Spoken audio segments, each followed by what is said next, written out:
First আমি একটু ভয় পাচ্ছিলাম, যেহেতু এজেন্সি মানে আমরা একটু ভয়ে থাকি যে আমাদের ঠকাই দিবে এরকম কিছু। বাট এয়ার এডুকেশন কিন্তু অনেক ভালো সাপোর্ট করছে সব কিছুতেই। ফার্স্ট অফ অল আমি কিন্তু মানে আমি যতবার জ্বালাইছি এয়ার এডুকেশনকে লিটারালি, বাট ওনারা কিন্তু অনেক পেশেন্টের সাথে আমার সাথে ডিল করছে। তারপরে আমার যে কোনো সমস্যাতে সবসময় কথা বলছে আমার সাথে, কাউন্সিল দিছে। সো আমার কাছে মনে হয় যে এডুকেশন বেস্ট। আচ্ছা, আমার 1 তারিখে ফ্লাইট, আমি মার্চিন থেকে জিংজুতে করতে যাচ্ছি। প্রথম থেকে শেষ পর্যন্ত জার্নি কোয়াইট স্মুথ ছিল। আশা করি সামনেও ভালোই হবে। ভাইয়ারা আমাদের সাথে যাচ্ছেন। প্রথম থেকে শেষ পর্যন্ত আমাদেরকে কোনো হ্যাসেল নিতে হয় নাই। আমরা এয়ার এডুকেশন থেকে ফুললি সাপোর্ট পেয়েছি। ভাইয়ারা অনেক দক্ষ কাউন্সিলাররা আছেন, ওনারা আমাদেরকে সর্বোচ্চ হেল্প করেছেন। আমি ফজলে ইলাহি, Jalalabad cantonment public school and কলেজে আছি সহকারী অধ্যাপক হিসেবে। আমার ছেলেকে যখন আমি বাইরে পাঠানোর সিদ্ধান্ত নিলাম, তখন আমি বেশ কয়েকটি এজেন্সির সাথে কথা বলেছি। পদ্মা সেতু, মেট্রো রেল এবং এলিভেটেড এক্সপ্রেসওয়ে নির্মাণের গর্বিত অংশীদার বসুন্ধরা সিমেন্ট।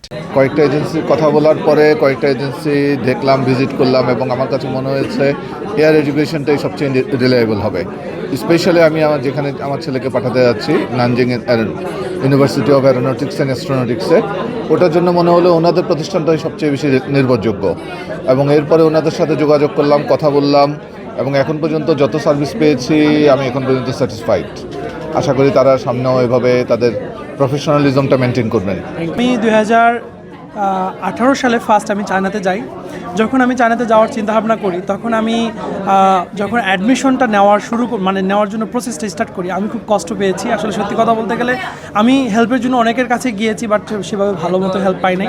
অবশেষে একটা কনসালটেন্সির হেল্প নিয়ে আমি অ্যাডমিশনটা নেওয়ার পরে আসলে ভিসা অ্যাপ্লিকেশন করা, প্রসেস সম্পূর্ণ করা, অ্যান্ড ভিসা হাতে পাওয়ার পর সেখানে যাওয়ার পরে এয়ারপোর্ট থেকে ভার্সিটি পর্যন্ত যাওয়া, এটা খুবই ট্র্যাজিক ছিল আমার জন্য। সব কিছু মিলায় খুব অ্যাকচুয়ালি সার্ভিসগুলো ভালো মতো ছিল না। সব কিছু মিলায় নিজে সব কিছু ম্যানেজ করা, যেহেতু চায়নাতে ম্যাক্সিমাম অনেকে আছে যারা ইংরেজি বোঝে না, তো আসলে কমিউনিকেশনটা সেভাবে করে উঠতে না পারার জন্য খুব প্রবলেমে পড়েছিলাম। তো সেখান থেকে আসলে চিন্তা করেছিলাম যে না, স্টুডেন্টদের জন্য আসলে কতটা ইজি করা যায় ব্যাপারটা, অ্যাডমিশন প্রসেস অ্যান্ড সেখানে যে রিসিভ করা এবং ভার্সিটিতে যাওয়া।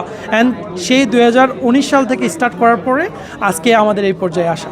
আমরা লাস্ট 5 ইয়ার্সে আমরা 1000+ স্টুডেন্টকে আমরা পাঠিয়েছি, অ্যান্ড সকলেই ভালোভাবে তারা সেখানে গিয়েছে, তাদের রিসিভ অ্যান্ড আদার্স সব কিছুই আমরা ম্যানেজ করেছি। আমাদের সার্ভিসের মধ্যে যদি আমি একটু উল্লেখ করে বলি, আমাদের অ্যাপ্লিকেশন থেকে শুরু করে অ্যাপ্লিকেশন করার পরে অ্যাডমিশন সম্পূর্ণ হওয়া, ডকুমেন্টসগুলো চেক করার পরে তারপর তারা ভিসার জন্য প্রস্তুত করা, ভিসা সম্পূর্ণ হওয়া, অ্যান্ড ভিসা হওয়ার পরে ফ্লাইট টিকিটটা কনফার্ম করার পরে যখন ফ্লাইটে তারা যাবে, প্রত্যেকটা ফ্লাইটে কিন্তু আমাদের প্রতিনিধি থাকে।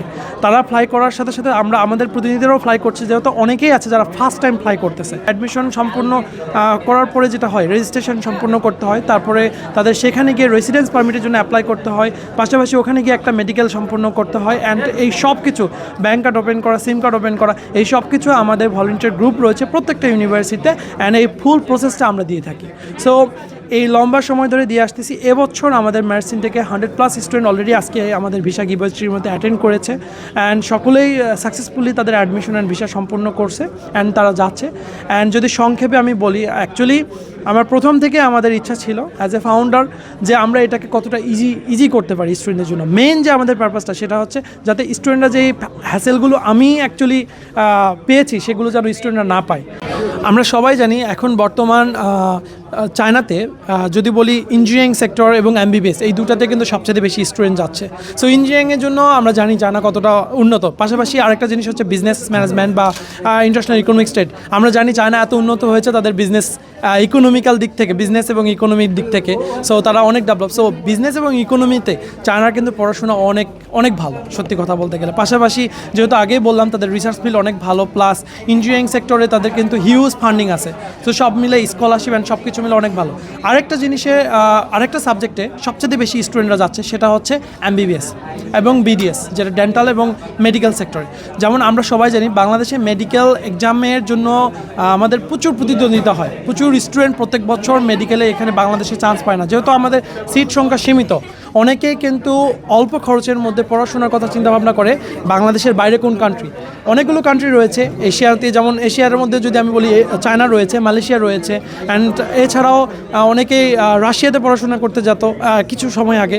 আমরা ইউক্রেনেও যেতে দেখেছি, বাট এখন বর্তমান যেহেতু সব কিছু মিলায় পরিবেশের ওইদিকে অতটা স্টুডেন্ট যাচ্ছে না। বাট সবচেয়ে কম খরচে যদি পড়ার কথা বলি তাহলে চায়নাতে দিচ্ছে। চাইনিজ পাবলিক ইউনিভার্সিটিগুলো র্যাঙ্কিংয়ে অনেক হাই, অ্যান্ড পাশাপাশি বাংলাদেশ মেডিকেল অ্যান্ড ডেন্টাল কাউন্সিলের এক্সামে যদি কেউ নাও পাশ করে তারপরেও কিন্তু তারা যেতে পারছে। পড়াশোনা কমপ্লিট করে আসার পর তার লাইসেন্স এক্সামে বসতে পারতেছে, যেটা একটা প্রতিবন্ধকতা ছিল গত বছর থেকে।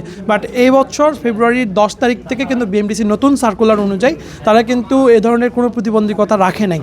যদি কেউ পড়তে যেতে চায় তারা নির্দ্বিধায় তারা পড়তে যেতে পারবে, অ্যান্ড সম্পূর্ণ করে এসে লাইসেন্স এক্সামে অ্যাটেন্ড করতে পারবে। সো এটা একটা বিশাল বড় ভালো সংবাদ সবার জন্য।